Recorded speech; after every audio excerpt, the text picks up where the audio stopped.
Según Génesis 47, 12, 27, durante la sequía en Egipto, José almacenó y preservó el alimento. Para subsistir, la gente tuvo que venderlo todo y, al fin, incluso a sí mismos. Ese es el precio de vencer. Así es en este tiempo del fin, donde conseguir el alimento para entrar al reino y conquistar nuestra tierra, que es Cristo, formado en nosotros, nos costará renunciar a todo, incluso a nuestra propia vida. Pero a cambio de nuestro todo, tendremos su todo y reinaremos con él. Con ustedes, José. Hola, sean todos bienvenidos y bien hallados. De nuevo con ustedes, comenzando otra semana.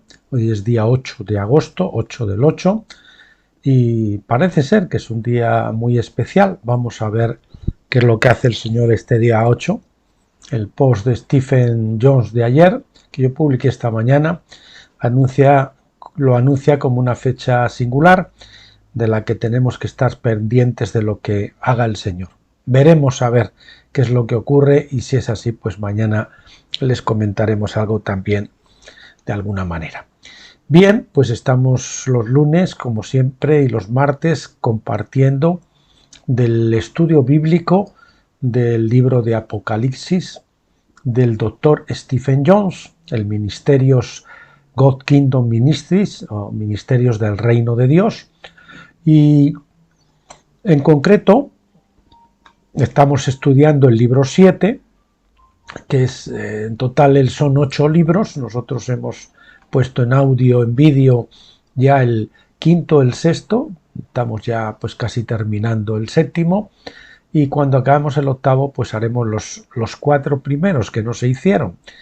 De hecho yo no tenía pensado inicialmente comentar Apocalipsis, pero los acontecimientos escatológicos, cuando estaba leyendo, porque estoy revisando precisamente este estudio, pues me hicieron entender que era un buen momento, porque las cosas que se veían en estos estudios pues nos tocaban de lleno a los acontecimientos que estamos contemplando todos los días prácticamente en la actualidad, en los medios de comunicación. Espero que no se limiten a los tradicionales, a los medios mentirosos, como dice el doctor, como dice el hermano César Vidal Manzanares, las furcias mediáticas, no hagan caso de eso, salgan de eso lo más que puedan. Yo casi ni los abro nunca, para nada, algunas noticias que comparten en los medios alternativos, pues que se relacionan con la profecía de estos tiempos finales y que realmente encuentran la verdad, porque los medios tradicionales pues están todos vendidos a la agenda globalista. Así que nada, hoy capítulo 5, la bestia escarlata, continuando con esa bestia escarlata sobre la que cabalga la gran ramera. Y dice así, capítulo 5, la bestia escarlata: la mujer representada en Apocalipsis 17 es diferente de la bestia que monta, aunque obviamente están estrechamente relacionadas. Digamos que una es parte de la otra también, ¿no? La mujer es la gran ciudad que reina sobre los reyes de la tierra, Apocalipsis 17, 18. La bestia misma es una colección de reyes o reinos sobre los cuales reina esta mujer ciudad. Es decir, pues en este caso, por ejemplo, si identificamos correctamente al globalismo como esos reyes sobre los cuales reina la mujer ciudad, pues la mujer ciudad es el globalismo, y esas naciones sobre las que ella monta pues son, pues ya saben, los países básicamente occidentales. La bestia es así retrasada como una criatura que tiene 7 cabezas y 10 cuernos. Apocalipsis 17:3. Apocalipsis 17, 7 y 8 dice: y el ángel me dijo, ¿por qué te asombras? Os diré el misterio, es decir, el secreto, algo que está oculto, de la mujer y de la bestia que la lleva, la cual tiene las 7 cabezas y los 10 cuernos. La bestia que viste era y no es, y está para subir del abismo e ir a destrucción. y los moradores de la tierra cuyos nombres no están escritos desde la fundación del mundo en el libro de la vida, se asombrarán al ver la bestia que era y no es y vendrá. El asombro fuera del lugar de Juan. El ángel vio que Juan estaba asombrado por la mujer y le preguntó: ¿por qué te asombras? La palabra griega es taumazo, que significa admirarse, maravillarse o asombrarse. Si el mismo apóstol pudo asombrarse de la mujer, ¿cuánto más los reyes de la tierra que no han tenido ángel que les advierta? Por eso, Apocalipsis 17:8 nos dice: los moradores de la tierra se maravillarán, taumazo. La palabra taumazo se usa también en 2 de Tesalonicenses capítulo 1 versículo 10, que dice así: cuando venga para ser glorificado en sus santos en aquel día y para ser admirado, es decir, taumazo, entre todos los que han creído. En otras palabras, algún día cuando Cristo venga a ser glorificado en sus santos, el resto de la gente se maravillará de ellos con admiración por la asombrosa gloria de Dios. Parece que Juan, sin embargo, estaba admirando a la mujer en su gloria falsa, y el ángel los reprendió por esto. En lugar de que Juan admire a la mujer, un día ella admirará a los santos glorificados, porque la gloria de Dios es mucho mayor que la gloria de la mujer que cabalga sobre la bestia escarlata. ¿Saben? El sistema carnal que gobierna el mundo al margen del sistema espiritual que Dios quiere imponer. ¿Quién es la bestia? En cuanto a la bestia misma, el ángel la relaciona con la bestia religiosa del mar, es decir, ya saben, la bestia religiosa del Vaticano fundamentalmente, aunque yo creo que toda la cristiandad entra dentro de esto, porque de alguna manera son hijas rameras de la gran ramera. Y dice, el ángel la relaciona con la bestia religiosa del mar de Apocalipsis 13:1. Y vi subir del mar una bestia que tenía 10 cuernos y 7 cabezas, en sus cuernos había 10 diademas y en sus cabezas nombres de blasfemia. La mujer pues cabalga sobre la bestia religiosa de Apocalipsis 13, es decir, sabemos que está por encima, digamos, la bestia de la tierra, está por encima de la bestia del mar y de la bestia del mar y la domina, aunque permanece en segundo plano, oculta para manejar mejor la cosa en secreto, ¿no? Que es también el cuerno pequeño de Daniel 7:8. Aquí es donde se vuelve importante entender el libro de Daniel antes de estudiar el libro de Apocalipsis, cosa que nosotros hemos hecho y deberíamos de haber hecho. Así que después de Apocalipsis continuaremos con Daniel. Daniel fue el primero en recibir revelación sobre el cuerno pequeño. Lo que vio fue complejo, pero su revelación no fue tan detallada como la revelación de Juan. Es decir, Juan lleva un poquito más allá las cosas que vio de Daniel y nos dice cosas, nos especifica cosas que Daniel no especificó.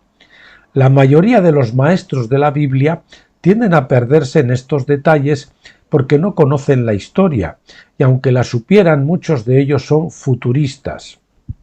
Por lo tanto, vamos a ver, perdón, a quitar la negrita aquí. Por lo tanto, solo pueden especular sobre cosas futuras sin saber que gran parte de la profecía ya se ha cumplido. Eso no quiere decir que de las copas primeras y las trompetas y todo esto no haya algún ciclo que se complemente o que amplíe eso mismo, pero la mayoría de las cosas del Apocalipsis ya forman parte de la historia. Y si no vemos el Apocalipsis con una visión, con un enfoque historicista, pues lógicamente vamos a hallarnos sobre un terreno en que estamos esperando que sucedan cosas que ya ocurrieron y por lo tanto nos vamos a perder. La mayoría de los maestros de la Biblia tienden a perderse en estos detalles porque no conocen la historia y aunque la supieran, muchos de ellos son futuristas. Por lo tanto, solo pueden especular sobre cosas futuras sin saber que gran parte de la profecía ya se ha cumplido. Perdón, que hemos repetido esto. Esto solo aumenta la confusión y por lo general hace que sea virtualmente imposible entender la profecía acerca de esta bestia escarlata. El primer paso hacia la comprensión es ver que la gran ramera cabalga sobre la misma bestia del mar que se nos presenta en Apocalipsis 13.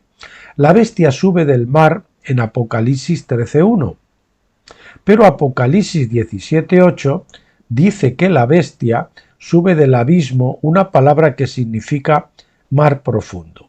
En ambos capítulos la bestia tiene 7 cabezas y 10 cuernos. En ambos capítulos la bestia hace la guerra contra los santos. Compare Apocalipsis 13.7 con 17.14. Estas son las principales características del cuerno pequeño de Daniel 7.21. Por último, el final de Apocalipsis 17.8 dice que los moradores de la tierra se maravillarán, es decir, en griego taumazo, cuando vean la bestia que era y no es y vendrá. Esto es similar a la descripción anterior de Juan de la bestia del mar en Apocalipsis 13.3. Y vi una de sus cabezas como si la hubieran matado y su herida mortal fue sanada. Y toda la tierra se asombró, taumazo, de nuevo, y siguió a la bestia. El asombro o maravilla, o maravillarse, el asombrarse, habría que decir aquí, asombrarse o maravillarse, se debe a que la bestia fue matada por una herida mortal y sin embargo sanó. Al final de Apocalipsis 17.8, Juan describe a la misma bestia diciendo, era y no es y vendrá. Está claro que debemos interpretar esto en términos del evento descrito anteriormente en Apocalipsis 13.3.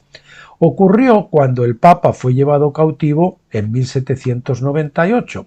El papado recibió una herida fatal en la cabeza solo para que la institución de la Iglesia reviviera y sanara en 1804, cuando Napoleón sintió que necesitaba un papa para que lo coronase como emperador. Se quería tan grande que solo podía ser coronado por un papa, y para darse las ínfulas de emperador, pues resucitó a la bestia que había matado anteriormente. Esto es complejo porque el cuadro completo se ve solo al recopilar todos los datos de estos 3 capítulos, uno en Daniel y 2 en el libro de Apocalipsis. Las escrituras nos dan una revelación progresiva, en lugar de organizar todos los detalles en un solo pasaje. Esto es un inconveniente para nosotros como lectores, pero es lo que se nos ha dado. La interpretación angelical. Apocalipsis 17.9 dice: aquí está la mente que tiene sabiduría.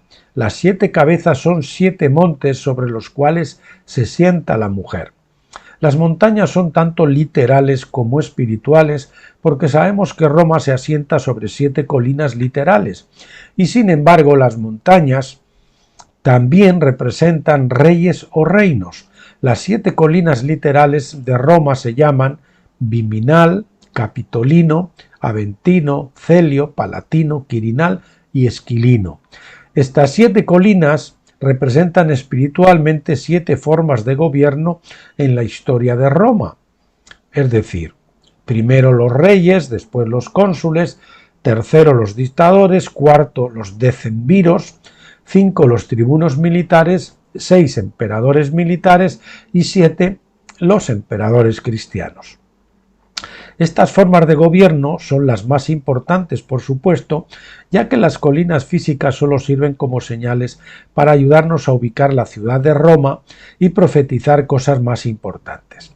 El ángel continúa su explicación en Apocalipsis 17.10, diciendo: y ellos, es decir, los 7 montes, que son 7 reyes, y ellos son 7 reyes, 5 han caído, uno es y el otro aún no ha venido, y cuando venga es necesario que se quede un poco de tiempo, y la bestia que era y no es también un octavo, y es uno de los 7 y va a destrucción. Aquí saben que se ha hecho cantidad de especulaciones sobre quiénes son estos 7 reyes, y sobre quiénes son estos 10 cuernos, pero aquí vamos a ver las cosas entroncadas en la historia que tienen mucho sentido.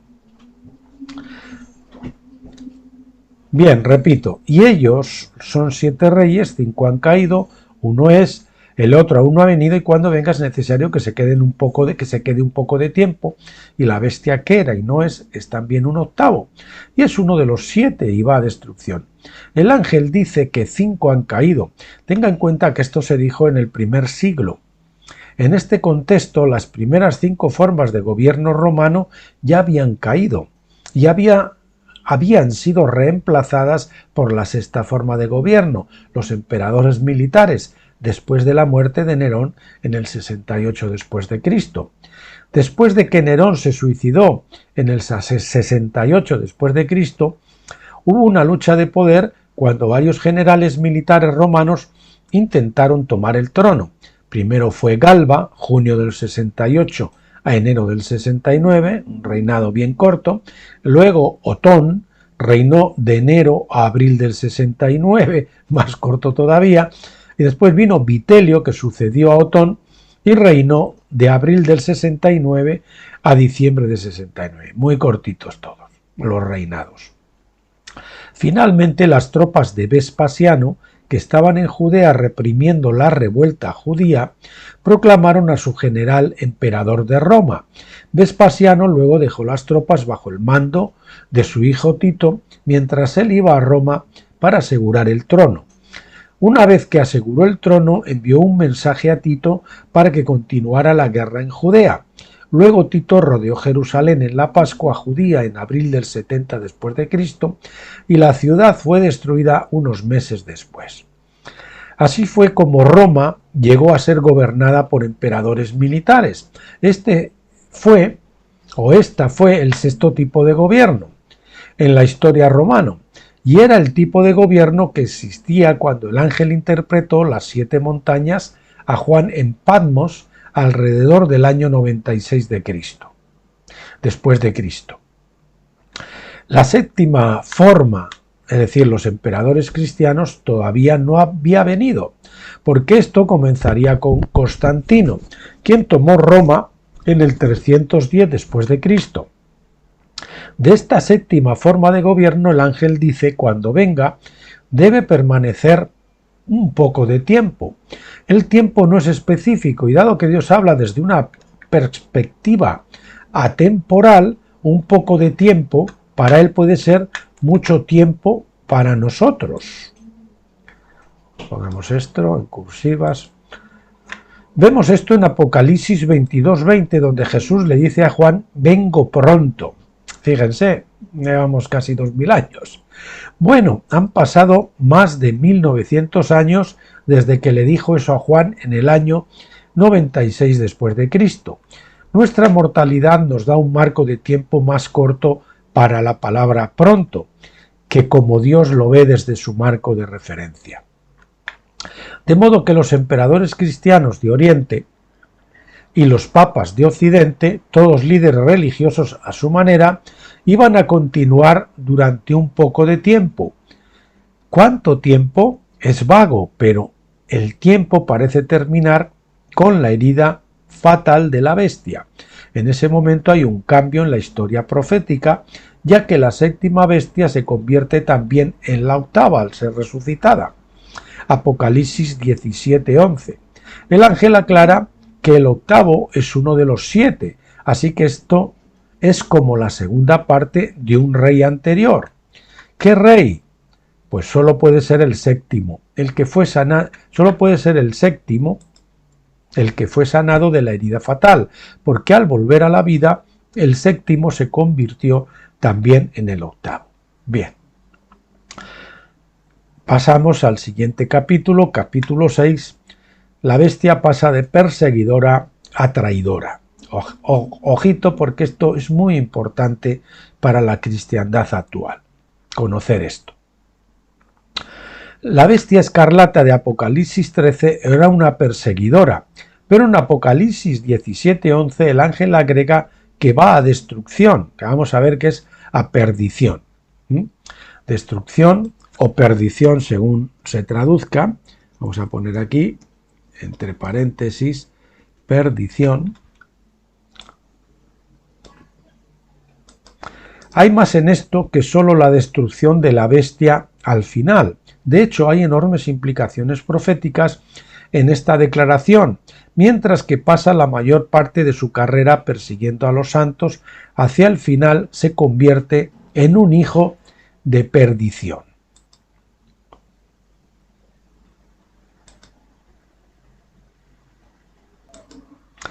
La palabra griega traducida como destrucción es apoleia, que la King James Version, así que cuando vean King James Version, siempre acuérdense que la King James Version se tradujo directamente de la Reina Valera, o sea que básicamente es la Reina Valera, que la King James Version traduce como perdición. Esa es la palabra que le hemos añadido antes, perdición. La raíz de la palabra apolumi significa perecer, destruir, perder, y esa palabra, pues esa traducción va más acorde con convertirse en el hijo de perdición. Apoleia es también la palabra que se usa en el versículo 8, donde se dice que la bestia sube del abismo, es decir, el mar profundo, ese es el abismo, y va a la destrucción o perdición. Esta es la misma terminología que usó Jesús para describir a Judas, quien lo traicionó. O sea, hemos visto que hay un cambio de carácter de perseguidora a traidora. Juan 17:12 dice: mientras estaba con ellos, los guardaba en tu nombre que me diste.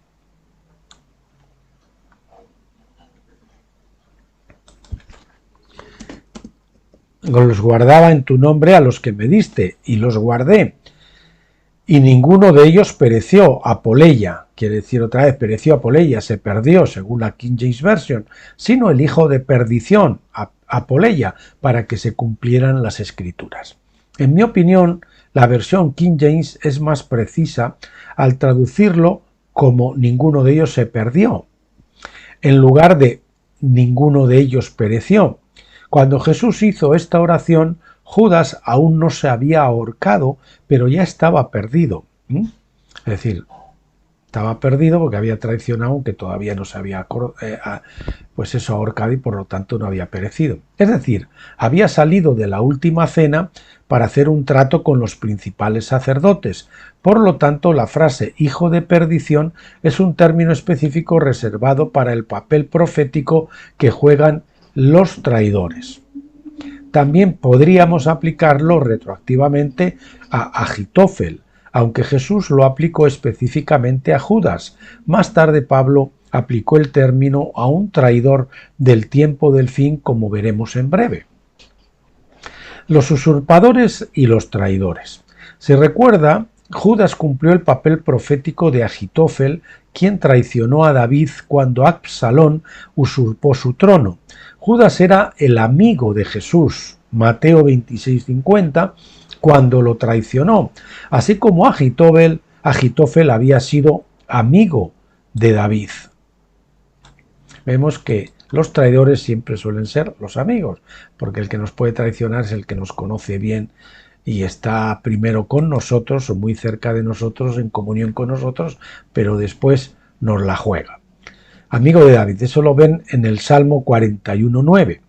Toda esta historia de traición en la que el trono fue usurpado a su legítimo rey tiene un tercer cumplimiento profético en relación con la segunda obra de Cristo en nuestro tiempo. Por esta razón, Pablo habló del hijo de perdición venidero en 2 de Tesalonicenses 2:3, quien será expuesto en el día del Señor. Es alguien que está ahí, pero que tiene que ser expuesto en el día del Señor, y que, como nosotros estamos viendo, pues el Señor precisamente está haciendo eso, lo está exponiendo ahora mismo. Para entender realmente esta profecía, uno debe tener un conocimiento completo de la historia original de David Absalón y el papel de Agitofel. Entonces hay que saber cómo se cumplió en la primera venida de Cristo, donde el papel de David lo jugó Jesús, el papel de Absalón lo jugaron los principales sacerdotes y el papel de Agitofel lo jugó Judas. Armados con este conocimiento podemos ver cómo se desarrolla la historia por tercera vez. El ciclo profético ahora cómo se cumple. La segunda venida de Cristo es una manifestación de José. El Señor ahora ya no viene como descendiente de Judá, sino que saben que viene con la túnica bañada en sangre de José, como dice en Apocalipsis. Y el conflicto esta vez es sobre la primogenitura.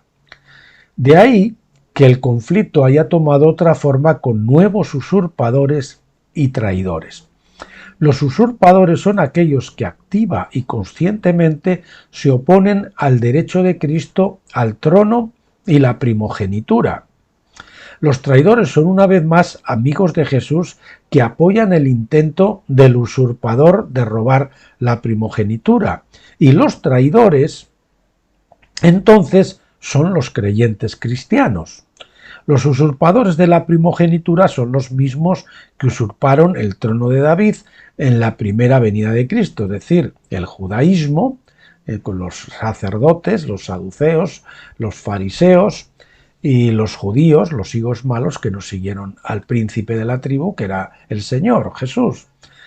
Esos son los traidores, los mismos, ¿no? Hoy tenemos ahí el sionismo, los sionistas, que son los que siguen con el judaísmo y rechazan el Mesías. Los traidores entonces son los creyentes cristianos que lo están apoyando, equivocadamente y ciegos, pero así está siendo. Los usurpadores de la primogenitura son los mismos que usurparon el trono de David en la primera venida de Cristo. Habiendo usurpado el trono, Pablo dice en 2 Tesalonicenses 2:4, se sienta en el templo de Dios haciéndose pasar por Dios. En otras palabras, al negarle a Cristo su derecho legítimo al trono, usurparon el trono. En cuanto a los traidores, ya no hay un solo traidor, porque el hijo de perdición es ahora todo un grupo de personas que ayudan a los usurpadores. Se llaman sionistas cristianos. Ojo, queridos hermanos, cegados todavía, tomen en serio estas palabras, mediten en estas palabras, mediten en la historia de David, Absalón y Agitofel, mediten en la historia del Señor Jesús y los judíos, el judaísmo de entonces, y verán que eso se está cumpliendo hoy de otra forma. Se llaman sionistas cristianos, cuyo objetivo principal es ayudar a los judíos a robar la primogenitura y el nombre de la primogenitura, Israel. Ambos fueron entregados a los hijos de José, no a Judá. En Génesis 48:16, cuando Jacob echó mano de Efraín y Manasés, diciendo: el ángel que me ha redimido de todo mal, bendiga a los muchachos, y que mi nombre viva en ellos. Sabemos que Israel era el nombre del norte, y entonces a Efraín le correspondía el nombre de primogenitura, y por eso se llamaron Israel. Y abajo quedó Judá. Y ahora, cuando se formó en 1948 el Estado judío, por la fuerza del terrorismo, pues ellos, para engañar a la iglesia cegada, como lo estaba Isaac cuando bendijo a Jacob en lugar de a Esaú, a Jacob en lugar de Esaú, pues lógicamente están ahora mismo apoyando y bendiciendo ahora mismo a Esaú, a Edom, en realidad, que es Esaú, que está disfrazado en la judería, está mezclado en la judería moderna. Este es el drama tremendo que tenemos delante de nuestros ojos y la ceguera tremenda que nos ha cegado, y espero que el Señor derrame su unción para levantar muchos velos con este vídeo audio. Bien, el ángel que me ha redimido de todo mal, bendiga a los muchachos y que mi nombre viva en ellos. Ese era el texto con el que leíamos antes. Se refería al ángel Peniel, con quien había luchado en Génesis 32:24. El ángel le había dado el nombre de Israel en Génesis 32:28. Este fue el nombre que Jacob Israel pasó a los hijos de José, o Efraín en particular, no a Judá. Muchos siglos después, cuando el reino se dividió, las tribus del norte reclamaron el nombre de Israel, mientras que las tribus del sur tuvieron que conformarse con el nombre de Judá. Después de esta división, Israel tenía la primogenitura, mientras que Judá tenía el cetro. Y la primera venida del Señor tuvo que ver con el cetro, y la segunda venida tiene que ver con la primogenitura.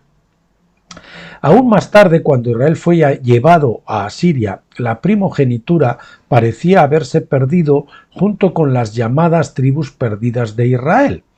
Más de un siglo después de esto, la casa de Judá del sur entró en un cautiverio de 70 años en Babilonia y luego regresó para que Jesús pudiera nacer en Belén de Judá, como había profetizado Miqueas 5:2. Por eso el Señor no se divorció, en aquel entonces no se divorció de Judá, porque si no Jesús hubiese sido ilegítimo, ¿no? Bastardo. Cuando Jesús vino de Judá en su primera venida, vino a reclamar el cetro y el trono de su padre David, pero en su segunda venida viene a reclamar la primogenitura de José y a recuperar el nombre de Israel de aquellos que usurparon el nombre para sí mismos en 1948.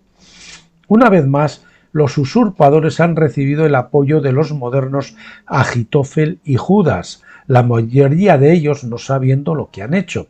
Si pudieran entender la historia de David y Absalón y ver cómo se desarrolló en el Nuevo Testamento, podrían haber evitado desempeñar el papel de traidores en la segunda obra de Cristo.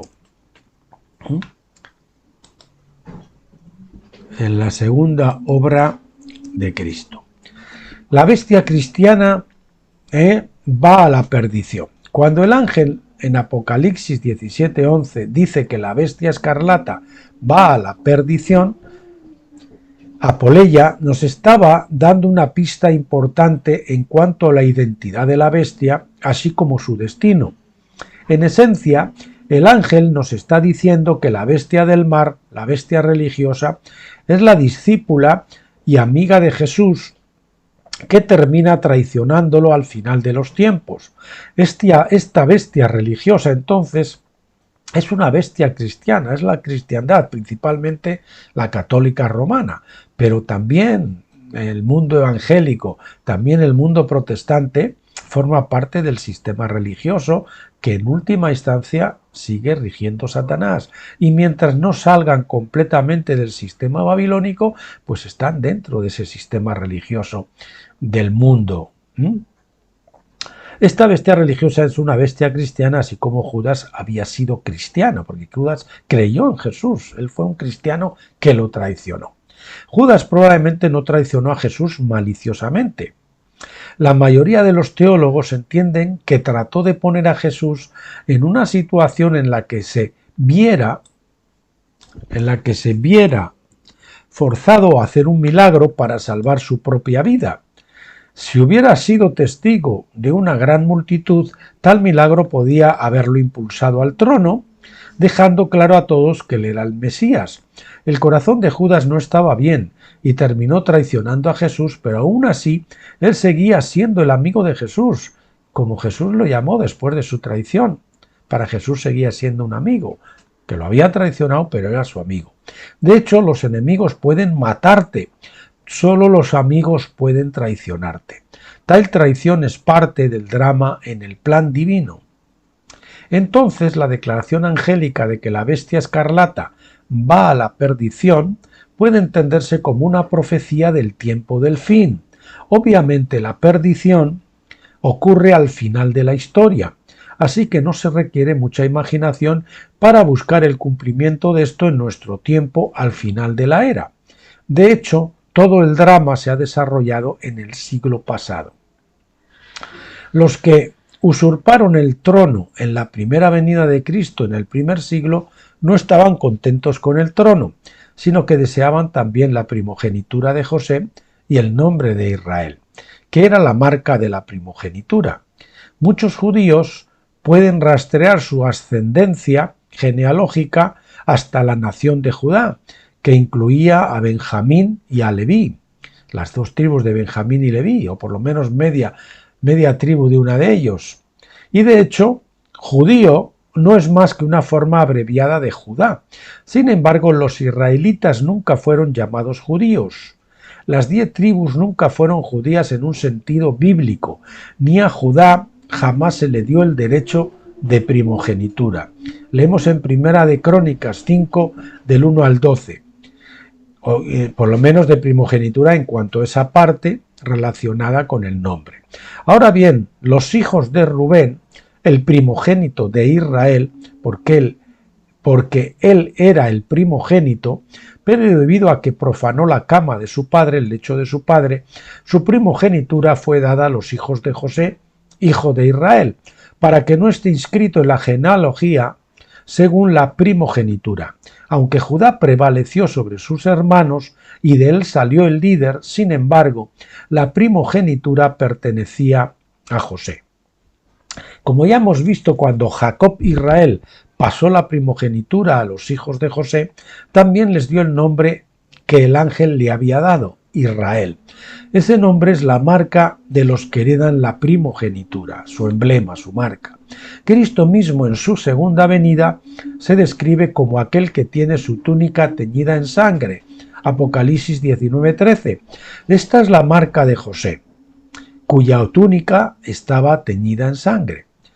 Y esto lo subrayamos, lo ponemos en negrita y subrayado. Atentos, estos dos párrafos que siguen.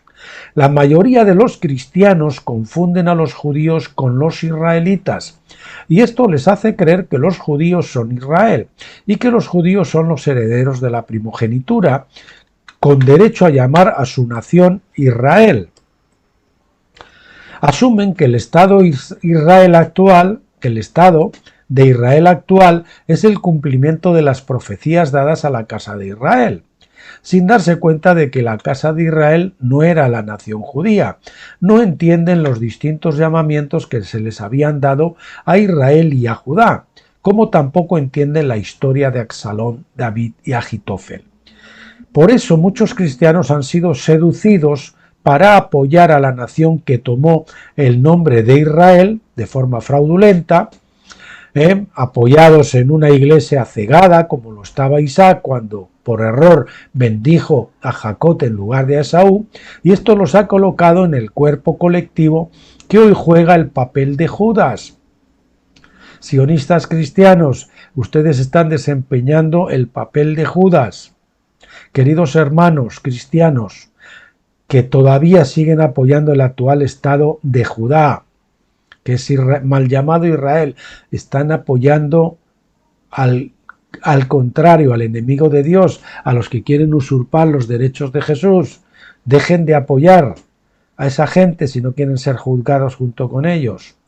Así como Judas traicionó a Jesús al apoyar el deseo de los líderes judíos de usurpar el trono de David, así también el Judas moderno, el sionismo cristiano, está traicionando a Jesús al apoyar el deseo de los líderes judíos de usurpar el derecho de nacimiento de José y el nombre de Israel.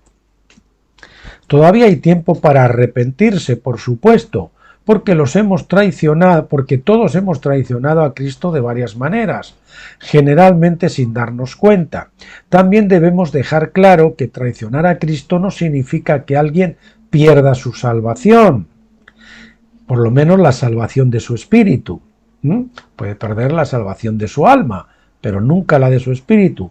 Judas era creyente, pero perdió su posición como discípulos, Hechos 1:20, y creo que como vencedor, obviamente. Es desafortunado que tantos cristianos crean que Judas perdió su última salvación, porque tal punto de vista les hace inconcebible que tantos cristianos sinceros hoy puedan estar jugando el papel de Judas.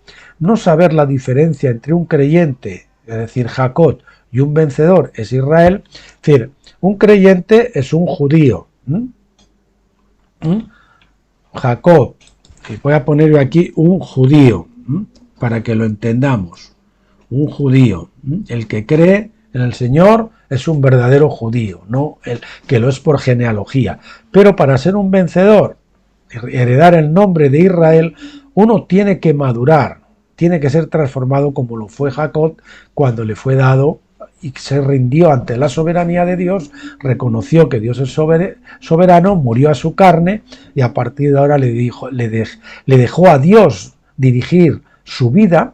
Entonces fue cambiado su nombre a Israel, que significa Dios gobierna, no Jacob gobierna, Dios gobierna. Y un vencedor Israel perjudica a muchos cristianos en su comprensión del plan divino. Los verdaderos israelitas son los vencedores. Israel era una nación dominada por una genealogía particular, descendiente de los 12 hijos de Jacob, Israel. Sin embargo, también hubo extranjeros que se convirtieron en israelitas. No eran genealógicos. Eran israelitas por nacionalidad y fueron mencionados muchas veces en las Escrituras, es decir, legalmente, aunque no fuese de forma natural o genealógica. Por lo tanto, la Biblia nunca habla de una raza de israelitas, siempre habla de la nación de Israel, una nacionalidad.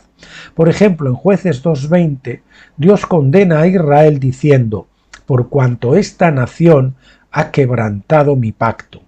Toda la nación había quebrantado el pacto, no solo los israelitas genealógicos dentro de la nación. Jacob no nació siendo israelita, posteriormente se le dio ese nombre, Israel. Posteriormente se le dio ese nombre. Israel, entonces, es un nombre profético, no un nombre racial, de raza. Habla del carácter de uno y de una relación madura con Dios que ni siquiera Jacob tuvo hasta que luchó con el ángel. Entonces, ser israelita requería más que solo una conexión genealógica con Abraham e Isaac. Así también nos dice el apóstol Pablo en Romanos 11 del 3 al 7, que aquellos que son escogidos o elegidos están limitados al remanente de la gracia o al remanente de gracia, no a toda la nación. En los días de Elías había solo 7.000 personas escogidas. Hubo solo 7.000 personas escogidas. Los que no son del remanente de gracia desean usurpar el nombre de Israel para sí mismos, alegando ser escogidos, pero basándose en la carne de una forma u otra. Aquellos cristianos que testifican a favor de los que se apoyan en la genealogía para afirmar que ellos son en verdad los verdaderos israelitas, escogidos de Dios, están traicionando al mismo Jesucristo, generalmente sin darse cuenta. Al final, la bestia religiosa, como entidad corporativa, traiciona a Jesús y así va a la perdición. El juicio de esta bestia, es decir, el cuerno pequeño de Daniel 7:20, señala el tiempo cuando el reino es dado a los santos del Dios Altísimo. Daniel 7:22. Este es el momento en que los verdaderos israelitas, aquellos llamados a gobernar la tierra, como parte de la compañía de José, reciben la primogenitura como hijos de José. Pues bien, queridos hermanos, nos quedamos aquí. Mañana veremos el capítulo 7, y vemos la octava bestia, y veremos seguramente el capítulo siguiente también.